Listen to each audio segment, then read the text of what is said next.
कहा जाता है युद्ध की लैंग्वेज में कि अगर आप किसी चीज़ को समझ नहीं सकते हैं तो आप उससे कभी जीत नहीं सकते हैं। तेज प्रताप यादव भी बिहार की राजनीति में ऐसे ही होते जा रहे हैं।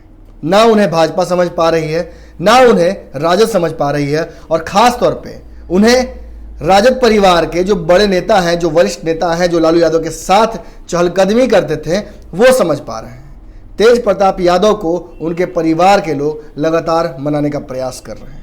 पहले उनके निजी जीवन यानी कि उनकी पत्नी को लेकर उनकी जो मन में विचार थे, जिस तरह से उन्होंने अपनी पत्नी के प्रति विचार सार्वजनिक किए और तलाक के लिए अर्जी डाल दी, इसके बाद परिवार ने उन्हें लगातार मनाने का प्रयास किया, मगर परिस्थितियां बिगड़ती गई।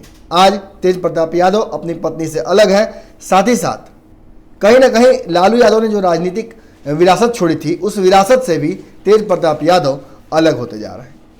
पूर्व में उन्होंने अपनी राजद जो पार्टी है उसके उत्तरदायित्व के लिए, उसके ऊपर अपना आधिपत्य बनाने के लिए अपने भाई के साथ संघर्ष किया। जहां एक तरफ तेजस्वी यादव महागठबंधन की कमान संभाले हुए हैं, वहीं तेज प्रताप यादव ने बार बार ये बात कही है कि संगठन पर उनका अधिकार होना चाहिए। हालांकि सार्वजनिक मंचों से ये बात उन्होंने कई बार कही है कि अपने भाई को वो बिहार की सत्ता पर काबिज करना चाहते हैं, मगर इस बीच कभी ना कभी तेज प्रताप यादव दिग्भ्रमित हो जाते हैं, रास्ते से भटक जाते हैं और कभी कभी ऐसे बयान दे जाते हैं जिनकी वजह से जेल में बैठे लालू यादव को, घर में बैठी राबड़ी देवी को और बिहार की सत्ता के लिए संघर्ष कर रहे तेजस्वी यादव को परेशानियां होने लगती हैं। जहां एक तरफ महागठबंधन का हिसाब किताब लगाने में तेजस्वी यादव पहले से ही परेशान हैं, वहीं तेज प्रताप यादव ने जो समस्याएं खड़ी की हैं, जो बयान दिए हैं, उनकी वजह से उनके चेहरे पर जो चिंता की लकीरें हैं वो बढ़ जाती हैं। लालू यादव विवश हैं, जेल में हैं, तबीयत खराब है। इस दौरान वो ऐसा कुछ भी नहीं कर सकते जिसकी वजह से तेज प्रताप यादव को समझा सके। हालांकि इसका जिम्मा उन्होंने राबड़ी देवी को दे दिया है। राबड़ी देवी के पास दो बड़ी महत्वपूर्ण जिम्मेवारियां हैं।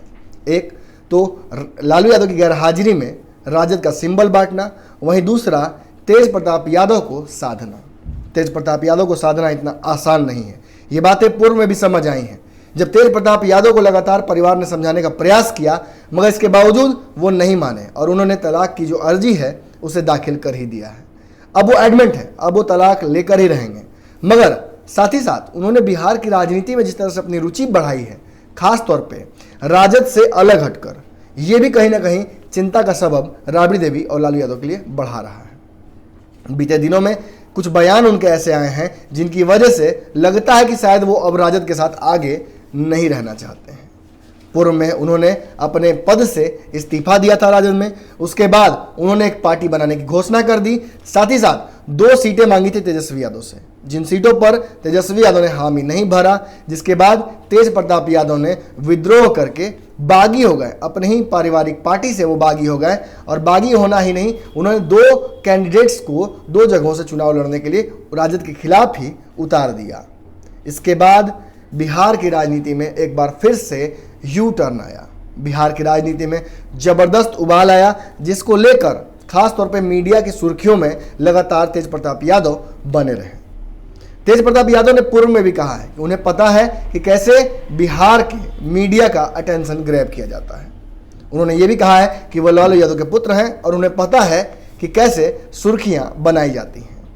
इसी ढर्रे पर काम करते हुए तेज प्रताप यादव ने एक बार फिर से बिहार की राजनीति में जो गर्मी है सियासी, वो बढ़ा दी है।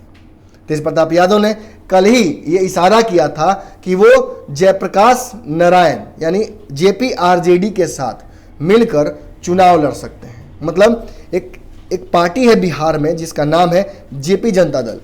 इस पार्टी के साथ वो मिलकर आगामी चुनाव लड़ सकते हैं। इसके पहले उन्होंने कहा था कि वो अपने ससुर चंद्रिका राय के खिलाफ सारण की सीट से निर्दलीय चुनाव लड़ेंगे, जिसके बाद 2 ही दिनों बाद वो पलटी मारकर उन्होंने कहा था कि वो एक नया मोर्चा बना रहे हैं, एक नई पार्टी बनाने जा रहे हैं, जिस पार्टी के तहत वो चुनाव लड़ेंगे। हालांकि हमको पता चले कि चुनाव आचार संहिता लागू है, चुनाव शुरू है, इस दौरान किसी भी नए दल का निर्माण करना संभव नहीं है। इसीलिए उन्होंने एक मोर्चे का निर्माण किया, जिस मोर्चा का नाम उन्होंने दिया लालू राबड़ी मोर्चा। इस मोर्चा के तहत अपने एक नए संगठन का निर्माण वो करना चाहते हैं जो कि तेजस्वी यादव और आरजेडी से अलग होगा। हालांकि हमको पता चले कि लगातार राबड़ी देवी तेज प्रताप यादव को मनाने का प्रयास कर रही हैं।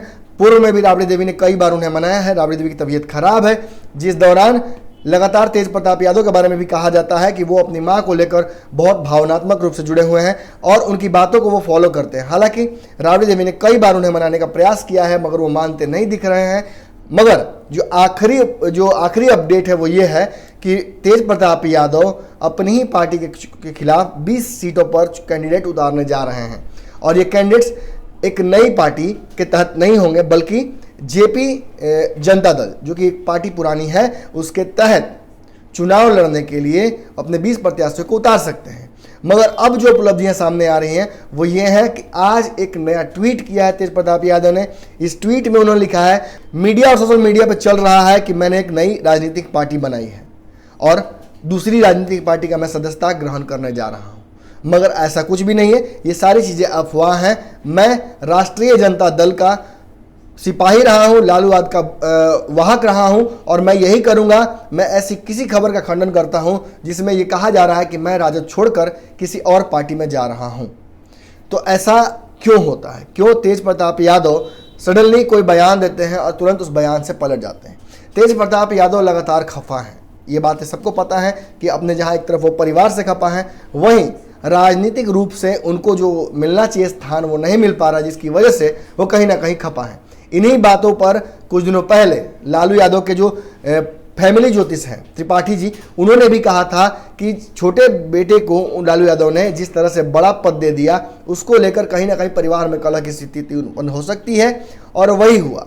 जैसे ही बिहार में महागठबंधन की सरकार बनी, नीतीश कुमार और कांग्रेस के साथ मिलकर लालू यादव ने सरकार बनाया, इस दौरान अपने छोटे बेटे को तेजस्वी यादव को उन्होंने बिहार का उप मुख्यमंत्री बना दिया और बड़े बेटे को तेज प्रताप यादव को एक छोटी जिम्मेदारी दी थी बिहार के एक मंत्रालय की। यही बातें कहीं ना कहीं तेज प्रताप यादव को चुभ गई। तभी से तेज प्रताप यादव लगातार कहा जाता है कि खफा चल रहे हैं अपने परिवार से। इस दौरान कई बार ऐसे मनमुटाव की बातें सामने आई और सबसे बड़ी बात, जब मीसा भारती ने सार्वजनिक मंच से ये बातें कह दी कि हमारे दोनों भाइयों के बीच में सब कुछ ठीक नहीं है, तब ये बातें स्पष्ट हो गई कि परिवार का जो कलह है वो अब नया रूप ले रहा है, जिसकी वजह से परिवार को तकलीफें हो सकती है आने वाले समय। इसके बाद तेज प्रताप यादव की शादी हुई। शादी के बाद क्या हुआ ये सब आपको पता है।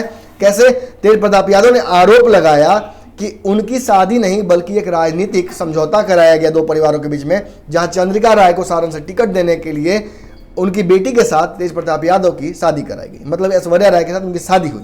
ये बातें तेज प्रताप यादव को समझने में 6 महीने लगी। हालांकि समझ तो जरूर गए और समझने के साथ ही उन्होंने कहा जा सकता है कि कोर्ट में अर्जी दाखिल कर दी कि उन्हें अब तलाक चाहिए।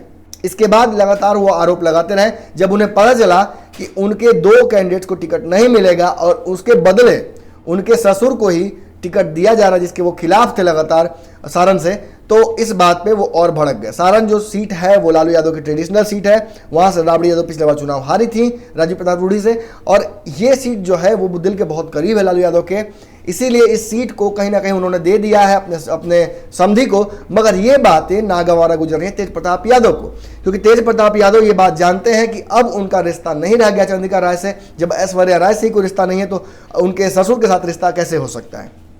इन्हीं बातों पर खफा होकर तेज प्रताप यादव ने निर्दलीय चुनाव लड़ने की बात कह दी थी अपने ही ससुर के खिलाफ। हालांकि इसके बाद उनका मान मनोबल कराया गया, राबड़ी देवी ने बहुत मनाया, जिसके बाद से कहा जा सकता है कि उन्होंने मान लिया था कि वो चुनाव नहीं लड़ेंगे। हालांकि 2 दिन बाद फिर से उन्होंने कह दिया कि मैं एक नई पार्टी बनाना जा रहा हूं, जिस पार्टी के तहत अपने 20 कैंडिडेट्स को मैं अलग अलग सीटों पर उतारूंगा। ये जो सीटें हैं ये तय नहीं थी, मगर ये तय था कि आरजेडी के खिलाफ कई सीटों पर वो अपने उम्मीदवार उतारेंगे। ऐसे में फिर से एक बार मान मनोबल की परिस्थिति उत्पन्न हुई और राबड़ी देवी ने उन्हें मनाने का प्रयास किया, मगर कहा जाता है कि इसके बाद भी वो नहीं माने। हालांकि कुछ दिनों तक वो मीडिया की सुर्खियों से गायब रहे, मगर जब वापस आते हैं तो फिर से उनको देखा जाता है एक नए राजनीतिक मंच पर, जहां जेपी जनता दल के एक कार्यक्रम के दौरान वो बैठे दिखते हैं। तो ये बातें कयास फिर से लगाए जाने लगते हैं कि हो सकता है कि वो इसी दल के टिकट पर चुनाव लड़ें और अपने ससुर के खिलाफ चुनाव लड़ें।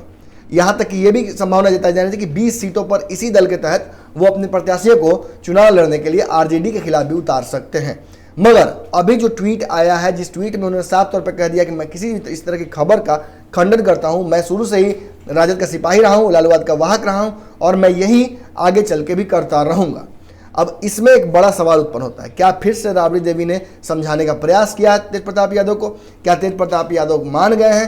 क्या तेज प्रताप यादव को जो चाहिए था वो मिल गया? क्या 2 सीटों पर आरजेडी अपने जो उम्मीदवार है तेज प्रताप यादव के, इनको टिकट देगी? ये सारे सवाल हम आपको छोड़ते जा रहे हैं, सोचिएगा। अगर इस खबर पर हमें कोई नई अपडेट मिलती है तो हम आपको जरूर बताएंगे। फिलहाल न्यूज़ बिहार पर इसी तरह से खबरों का सिलसिला जारी रहेगा। बने रहिए न्यूज़ बिहार पर। धन्यवाद। हमारे फेसबुक पेज को लाइक करें, ट्विटर पर फॉलो करें न्यूज़ बिहार लाइव, और साथ ही साथ हमारे यूट्यूब चैनल को सब्सक्राइब करें। सब्सक्राइब करने के बाद बेल आइकन दबाना ना भूलें। धन्यवाद।